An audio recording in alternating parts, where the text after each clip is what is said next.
आपल्या देशातील सर्वांचे लाडके, कर्तव्यनिष्ठ, कर्तव्य कठोर असे IAS ऑफिसर असणारे तुकाराम मुंढे साहेब यांच्या आईचं निधन झालेलं आहे हे आपल्या सर्वांनाच माहीत आहे. तुकाराम मुंढे साहेबांनी आपल्या आईच्या स्मृतीप्रित्यर्थ एक विवेकवादी, एक वेगळी आणि नैसर्गिक वाट निवडलेली आहे. ते म्हणतात की निसर्ग या जगाचा सगळा करता धरता आहे, त्यामुळे आम्ही नैसर्गिक पद्धतीने गोष्टी करणार आहोत. मुंढे साहेबांनी आपल्या आईचं अस्थि विसर्जन कुठल्याही नदीमध्ये केले नाहीत. त्याच पद्धतीने ते आपल्या आईचा ना 10वा ना 13वा करणार आहेत.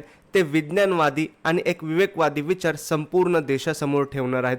त्यांनी एक व्हिडिओ शेअर केला आहे आणि त्या माध्यमातून त्यांनी एक गोष्ट सांगितलेली आहे. नमस्कार, आमच्या बाईच्या म्हणजेच आईच्या स्मृतीप्रित्यर्थ आम्ही एक वेगळी आणि विचारपूर्वक वाट निवडली आहे. एक वेगळा, संवेदनशील व विवेकवादी निर्णय मुंढे परिवारातर्फे घेतला आहे.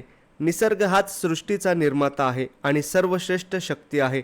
त्याचे रक्षण, संवर्धन आणि सन्मान करणे हीच खरी भक्ती आहे आणि खऱ्या अर्थाने श्रद्धांजली देखील आहे. याच विचारातून प्रेरित होऊन आम्ही आमच्या आईच्या अस्थींचे पारंपरिक पद्धतीने नदीत विसर्जन न करता त्या शेतात वृक्षारोपणासह विसर्जित केल्या. आम्ही त्या ठिकाणी वडाचे झाड लावले आहे, जेणेकरून आमच्या बाईची माया सावलीच्या रूपाने पिढ्यानपिढ्या जिवंत राहील. हा वटवृक्ष आमच्या बाईच्या मायेची सावली आणि जिजीचे आशीर्वाद बनून पिढ्यानपिढ्या बहरत राहील. आम्ही सर्व भाऊ आमच्या आईला बाई म्हणून संबोधित असू, तर संपूर्ण गावकरी आणि आप्तेष्ट त्यांच्या लाडक्या त्या जीजी होत्यात.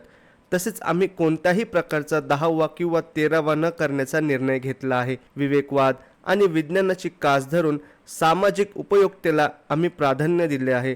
आजच्या आधुनिक युगात विज्ञानाची कास धरणे गरजेचे आहे. त्यामुळे सामाजिक उपयुक्ता आणि पर्यावरणाचे रक्षण करणे हेच आमच्या आईच्या संस्कारांना साजेसे ठरेल असे आम्हाला वाटते. आमच्या या निर्णयाचा आपण आदर कराल आणि बाईच्या आठवणी आपल्या हृदयात कायम जपून ठेवाल हीच नम्र अपेक्षा. समस्त मुंढे परिवार.